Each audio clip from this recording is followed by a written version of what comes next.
আসসালামু আলাইকুম ভিউয়ার্স, কেমন আছেন সবাই? আশা করছি সবাই ভালো আছেন। আমি আলহামদুলিল্লাহ ভালো আছি। তো নতুন আরেকটি ব্লগ নিয়ে চলে আসলাম আপনাদের মাঝে। তো ব্যালকনি থেকে বাহিরের প্রকৃতিগুলো দেখছিলাম। খুব ভালো লাগছিল আর খুব সুন্দর একটা ওয়েদার। তো সব মিলিয়ে খুবই ভালো লাগছিল আর আমি এদিকে একটু ক্যাপচার করে নিলাম। তো এখানে ধান শুকোতে দিয়েছে, আরেক পাশে ধান ভাঙানো হচ্ছে, মানে ভাঙিয়ে চাল করা হচ্ছে। তো সেইগুলো একটু মা মেয়ে দাঁড়িয়ে ব্যালকনি থেকে দেখছিলাম। তো এদিকে মেয়েকে তার নানু তার পছন্দের মতো আর কি নাস্তা দিয়েছে বানিয়ে। সে যেটা বলেছে সেটাই করে দিয়েছে, কিন্তু অল্প একটু খেয়ে আর খাইনি। তো এদিকে মা আমাদের সবাইকে কফি বানিয়ে দিয়ে গেল। তো এখন সেটাই খাবো, আমিও নাস্তা করে নিয়েছিলাম। তো এখানে আমি মা আর আমার মেয়ে তিনজন মিলে গল্প করছিলাম আর কফি খাইতেছিলাম। তো এরপর ভাবলাম যেহেতু বোনও চলে গিয়েছে কলেজে, তো এই ফাঁকে আমি ঘরটা একটু ক্লিন করে নিই। তো যেই ভাবা সেই কাজ। তো প্রথমে বিছানাগুলো ঝেড়ে নিচ্ছিলাম। তো আমার মেয়ে অন্যান্য রুমেরগুলো আর কি সে আমাকে দেখে মানে করার চেষ্টা করছিল। তারপর সে ছোট মানুষ যতটুকু পেরেছে করেছে আলহামদুলিল্লাহ। তো সেগুলো আর আপনাদের মাঝে শেয়ার করিনি। যাই হোক, তো মা মেয়ে দুজনে মিলে আর কি কাজগুলো করছিলাম। যেহেতু আমাকে ঝাড়ু দিতে দেখেছে, তাই সে নিজেও ঝাড়ু দিয়েছে আরেকটা ঝাড়ু নিয়ে। তো এখানে আমি প্রথমে বিছানাগুলো আর কি ক্লিন করে নিয়েছি। তো এরপর রুমটাকে ঝাড়ু দিয়ে পরিষ্কার করে নিব। এরই মাঝে আমার কিছু কাপড় ছিল, মানে বাচ্চাদের থেকে শুরু করে তো এগুলি আর কি আমি এখানে ভিজিয়ে রেখে দিব। তো এগুলো ভিজিয়ে রেখে আমি ঘরটাকে ঝাড়ু দিব। তো ঝাড়ু দিতে দিতে হয়তো বা আমার কাপড়গুলো অনেকটাই ভিজে যাবে। তো এরপর আমি এগুলো আর কি ওয়াশ করে নিব।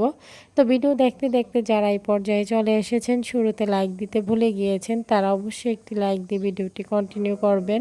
আপনাদের একটি লাইক আমার ভিডিওটি অনেকজনের মাঝে পৌঁছে দিতে সাহায্য করবে। তো এখানে আমি ঘরটাকে ভালোভাবে ক্লিন করে নিতেছি। তো এরপর আমি অফ ক্যামেরায় বালতি ভর্তি করে কাপড়গুলো দিয়ে নিয়েছি। তো এখানে বাচ্চাদের কাঁথাও ছিল। তো ছোট ভাই আমাকে ছাদে আনতে এগুলো একটু হেল্প করেছে। তো খাবার পানি মানে নিয়ে যাবে, সেজন্যই আসছিল ছাদে। তো সেজন্য বালতিগুলো নিয়ে দিয়ে গেল। তো এমনিতেও না সব সময় মানে সে সবসময় এনে দিয়ে যায়। তো এদিকে ছাদ কিন্তু একদমই খালি, একটা কাপড়ও নেই ছাদে। তো আমি এখন কিন্তু ছাদটা ভর্তি করে ফেলবো। আর চারপাশটা কতটা ভালো লাগছে, মানে একদম সবুজ আর সবুজ। তো প্রকৃতি দেখতে কার না ভালো লাগে, আমার কাছে খুবই ভালো লাগে। তো আমার কখনো ইচ্ছে জাগে না যে শহরে একটা বাসায় গিয়ে থাকবো, বা এরকমটা আমার কখনো ইচ্ছে হয় না। গ্রামের যে মানে খোলামেলা একটা পরিবেশ, সেটা আমি কোথায় পাবো? আর এটা যে কতটা মানে আমাদের জন্য উপকার সব দিক থেকেই, মানে স্বাস্থ্যের জন্য বলেন, মন মানসিকতার দিক থেকে, সব দিক থেকেই। তো আমার কাছে গ্রামের পরিবেশগুলি খুবই ভালো লাগে। তো এখানে আমি কাঁথাগুলো নেড়ে দিচ্ছিলাম। তো এরপর অফ ক্যামেরায় আমি সবগুলো কাপড় নেড়ে নিয়েছি। তো সাথে ছোট ভাইও আমাকে হেল্প করেছে, সেও কিছু কাপড় আমাকে নেড়ে দিয়েছে পানিগুলো আর কি, খাবারের পানিগুলো নিয়ে। তো সেগুলো এখন সে নিয়ে যাবে। তো দেখতেই পারতেছেন, তো এখান থেকে কিন্তু দেখা যাচ্ছে ছোট ভাই খাবার পানিগুলো আর কি মানে বোতল এবং জগ ভর্তি করে ট্যাঙ্কের উপরে রেখে দিয়েছে। তো এদিকে আমি একটু ছাদে ছিলাম। তো ভাবলাম আসছি যেহেতু আপনাদের মাঝে একটু ঘুরে ঘুরে ছাদটা যেগুলো দেখানো হয়নি সেগুলো একটু শেয়ার করব। তো এখানে মানে হালকা বাতাসও ছিল, সেজন্য রোদের তাপমাত্রাটা তেমন একটা বোঝা যাচ্ছে না। তো তারপরও কিন্তু অনেকটাই তাপমাত্রা ছিল। তো এই পাশের গাছগুলো কিন্তু রোদের তাপে একদমই কেমন যেন মানে শুকিয়ে যাচ্ছে। তো এদিকে মিষ্টি কুমড়ার যে আগাডোকা গাছগুলো দেখেন কেমন হয়ে গেছে রোদের তাপে। তো তারপরও মানে ভালো লাগছিল। তো নিজেদের শখ থেকে লাগানো এই গাছগুলো মা খুব শখ করে লাগিয়েছেন। তো নিজের শখের গাছ থেকে লাগানো মানে সেই সবজিগুলো পেরে যখন নিয়ে রান্না করে খুবই ভালো লাগে, মায়ের কাছেও ভালো লাগে, আমাদের কাছেও ভালো লাগে। তো আজ মা ছাদে এসে সকালবেলা আর কি নিয়ে গিয়েছে ডিম বেগুন, মানে সাদা বেগুন যেগুলো হয় আর কি। তো সেগুলি মা রান্না করবে দুপুরে, আর এগুলো আমার খুবই পছন্দের। যাই হোক, রান্নার পর আপনাদের মাঝে অবশ্যই শেয়ার করব। তো এদিকে আমি ছাদটা ঘুরে ঘুরে দেখছিলাম, যেহেতু এই পাশের মানে গাছগুলো আপনাদের মাঝে শেয়ার করা হয়নি গতকালকের ভিডিওতে। তো আজ ভাবলাম ভিডিও করে আপনাদের মাঝে একটু শেয়ার করি। আর এখানে দেখেন মাশাল্লাহ কত সুন্দরভাবে কালো মরিচ ধরে আছে, আর মরিচগুলো দেখতে খুব বড় বড় ছিল। তো যাই হোক, এদিকে বেগুনও পেকেছিল, মা হয়তো বা এই বেগুনটা বীজ রেখে দিয়েছে। তো রমজান মাসে নাকি অনেক বেগুন হয়েছিল, মা সেটাই বলছিল। তো আমি তো মানে শুরুতে এসেই চলে গিয়েছিলাম। তো আমি দেখে গিয়েছিলাম কিছুটা হয়েছে, এরপর কি কি হয়েছে সেটা তো আর দেখা হয়নি। তো মায়ের মুখেই শুনছিলাম। তো ভালো লাগছিল কথাগুলো শুনে। আর এই তো ছাদের কিন্তু খুবই যত্ন করা এই গাছগুলো। তো তো এগুলো কিন্তু যারা লাগান তারা অবশ্যই জানেন, মানে সময় মতো পানি দিতে হয়। তো আমরা পানিটাই দিই, অন্য কোনো সার ইউজ করি না। তো এই তো এদিকে দেখেন মানে একদম বাতাসে পাতাগুলো খেলছিল দুলছিল। এই পাশে মিষ্টি কুমড়া গাছটা খুব সুন্দর ছিল। তো মা কিন্তু গতকাল এইখান থেকেই হচ্ছে মিষ্টি কুমড়ো ডোকা নিয়ে আর কি, মানে এই গাছটার থেকে না, মানে অন্য আরেকটা গাছ থেকে নিয়েছিল। তো সেটা নিয়ে রান্না করেছিল। আর এইখানে জানি না কতটুকু দেখতে পারতেছেন, বরবটি ছিল উপরে। তো বেশ কিছু বরবটি, যাই হোক ভালো লাগছিল।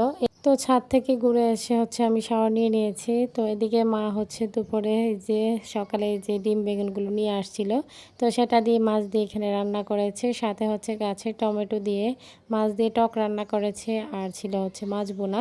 তো সেটা স্কিপ হয়ে গিয়েছে। তো এই ছিল আর কি দুপুরে রান্না বান্না। তো আমি তো এই যে বেগুনের তরকারিটা দিয়ে খুব মজা করে দুপুরের খাবারটা খেয়ে নিয়েছিলাম। মানে পছন্দের তরকারি একটা হলেই চলে, আর টকটা খেতে বেশ মজার ছিল, যেহেতু নিজের গাছের সবজি বলে কথা। যাই হোক খুব মজা করে দুপুরের খাবার খেয়েছিলাম। তো সবার কাছে আমার ছোট্ট একটি রিকোয়েস্ট, কেউ স্কিপ করবেন না, পুরো ভিডিওটি দেখে নেবেন। ভিডিওর কোনো অংশ দেখে যদি আপনাদের একটুও ভালো লেগে থাকে, লাইক কমেন্ট শেয়ার করে দিবেন। আমার ছোট্ট চ্যানেলটিকে সাবস্ক্রাইব করে বেল আইকনটি বাজিয়ে দিবেন। যারা নতুন ভিউয়ার্সরা জয়েন হয়েছেন তাদের কাছে যদি আমার ভিডিওর কোনো অংশ দেখে একটু ভালো লেগে থাকে, সাবস্ক্রাইব করে পাশে থাকবেন। এদিকে মেয়ে তার মামার সাথে রাতের বেলা চলে যাচ্ছিল, মানে সন্ধ্যার দিকে আর কি দোকানে যাবে। তো মামার সাথে যাচ্ছে, যেহেতু ছোটো ভাই যাবে হচ্ছে নামাজে, সেখান থেকে ওকে নিয়ে যাবে। তো ও সেখান থেকে গিয়ে হচ্ছে ক্লে নিয়ে আসছে, আর হচ্ছে মানে তার পছন্দের মামা নিয়ে আসছে। যাই হোক, তো এগুলো নিয়ে সে একটু খেলা করছিল। তো ইদানিং আমার ভিউ কম হচ্ছে, লাইক তেমন পড়ছে না, জানি না আপুরা, আপনাদের ভিডিও আমি ঠিকই দেখি, কিন্তু আপনারা আমার ভিডিও দেখতে কেন এরকম করেন? তো আপনারা নিজের ক্ষতিটা নিজেরাই ডেকে নিয়ে আসছেন। তো আমি কিন্তু আপনাদের ভিডিওগুলো ফুল ওয়াচ করে দেখে থাকি, আর আপনারা আমার ভিডিও দেখতে গেলে ফুল ওয়াচ করেন না, সেটা আমি বুঝতে পারি। আমার থেকে ভালো বুঝতে পারেন ইউটিউবের অ্যালগরিদম। তো আপনারা সেটাই করছেন। যাই হোক, তো নিজেদের ক্ষতি ডেকে আনবেন না, আমারও ক্ষতি করবেন না। তো সবাই চেষ্টা করবেন সবার ভিডিওগুলো ফুল ওয়াচ করে দেখার এবং সাপোর্ট করার। তো আমিও কিন্তু সেটাই করে থাকি। তো একদিনে হয়তো আপনাদের সবার ভিডিও দেখতে পারি না, তাই 2 দিনে হলো আমি দেখে নিই। তো সবাই ভালো থাকবেন, সুস্থ থাকবেন। আর স্যারকে দেখে সবাই মাশাআল্লাহ বলে দিবেন। এখানেই বিদায় নিচ্ছি। আল্লাহ হাফেজ।